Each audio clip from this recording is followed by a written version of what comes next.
La parole est à Monsieur André Chassaigne.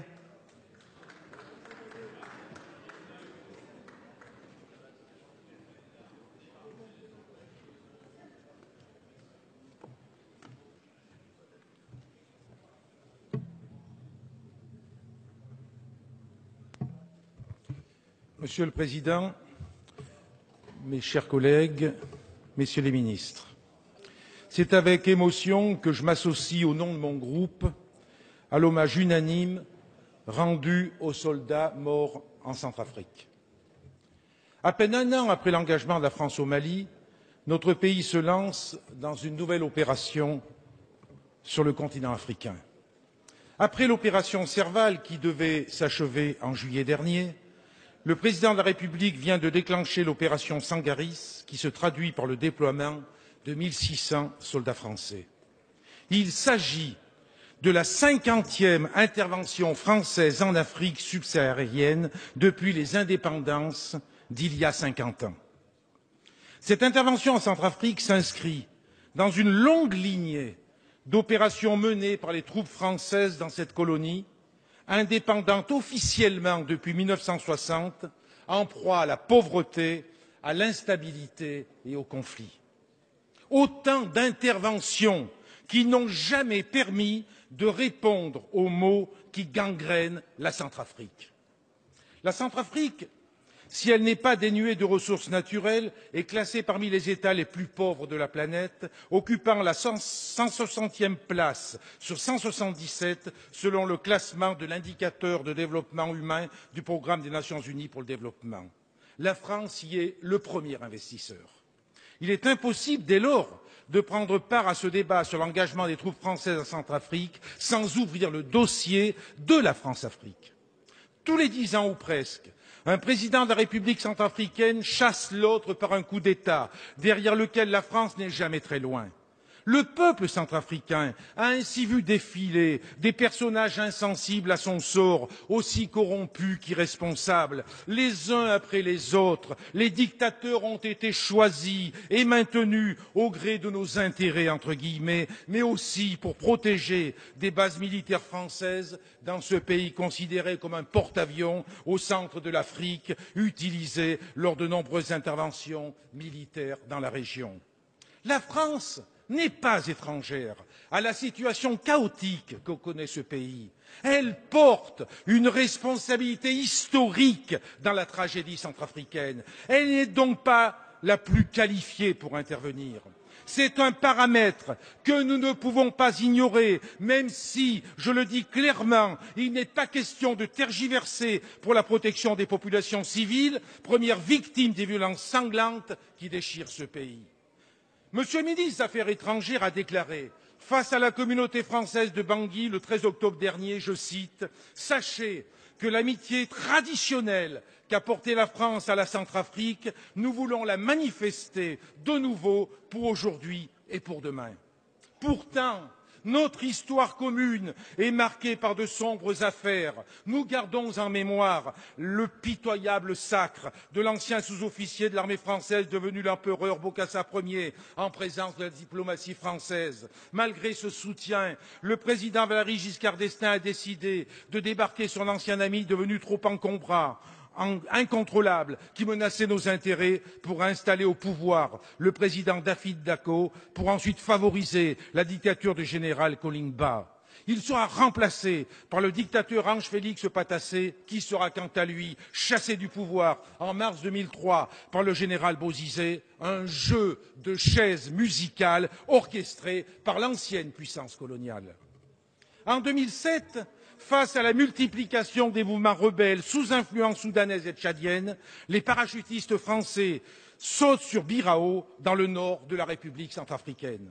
C'est de ce nord musulman qu'est venue en décembre 2012 l'offensive des rebelles de la Séléka qui, le 24 mars dernier, porta au pouvoir Michel Djotodia. Dans un réflexe hérité de l'histoire, le président Bozizé a vainement appelé à l'aide la France avant de prendre la fuite.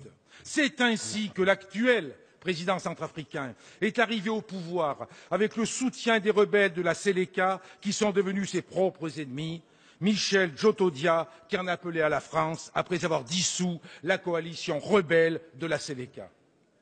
Aussi, au regard de notre histoire en Centrafrique, on peut légitimement s'interroger sur les différentes motivations d'une nouvelle intervention dans l'ancienne colonie.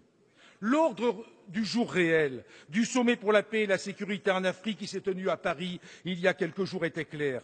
Avant de parler de paix et de sécurité, Paris et ses alliés du continent africain se sont intéressés à leurs préoccupations économiques et financières. Ce sommet est avant tout une offensive diplomatique pour la sauvegarde des intérêts de la France en Afrique. Riche de ses ressources naturelles, mines d'or, de diamants, de mercure, d'uranium, de fer, mais aussi culture du manioc, de bananes, de maïs, de café, de tabac, de coton, de canne à sucre, une forêt de 3,8 millions d'hectares aux essences précieuses, la République centrafricaine suscite l'intérêt du monde des affaires et du monde politique. Pourtant, ce n'est pas de cet intérêt dont le peuple centrafricain a besoin. Le peuple centrafricain a besoin que nous l'aidions à profiter pleinement de ses richesses et que nous l'aidions à mettre fin à la situation de confiscation du pouvoir politique et économique aux mains de quelques-uns, car les germes de la crise actuelle sont aussi d'essence économique et sociale. Le peuple centrafricain a besoin du soutien de la communauté internationale pour que cessent les massacres qui se multiplient alors que les affrontements entre les milices Séléka et Anti-Balaka terrorisent la population civile. La terreur et la misère ont déjà poussé un demi-million de réfugiés dans des camps de fortune. Aussi, je le redis, il n'est pas question de tergiverser pour la protection des populations civiles. Pour autant, il convient d'agir avec discernement pour ne pas reproduire les erreurs du passé. C'est pourquoi, dans les circonstances que je viens d'évoquer, il revient aux Africains et à toute la communauté internationale d'aider ce peuple en danger. Or, derrière l'unanimité de la résolution onusienne autorisant le recours à la force, la réaction internationale est en réalité d'inspiration franco-française et sa teneur est purement militaire. En effet, le texte adopté par les 15 pays membres du Conseil sur proposition de la France autorise les soldats en Centrafrique à, je cite, prendre toutes les mesures nécessaires pour soutenir la MISCA dans l'accomplissement de son mandat. Dans ce cadre, la France va tripler son contingent sur place. L'Afrique demeure bien un terrain d'action militaire pour la France, ce qui fait d'ailleurs regretter à Amnesty International et à la Fédération internationale des ligues des droits de l'homme l'absence de mise en place plus rapide d'une véritable force de mission de la paix des Nations unies. Vous l'avez compris, nous avons, pour qualifier le sentiment qui nous anime, un réel malaise face à cette intervention. Nous pensons en effet que la France n'a pas vocation à jouer le rôle de gendarme de l'Afrique. Les valeurs anticoloniales, toujours défendues par les communistes, nous l'interdisent.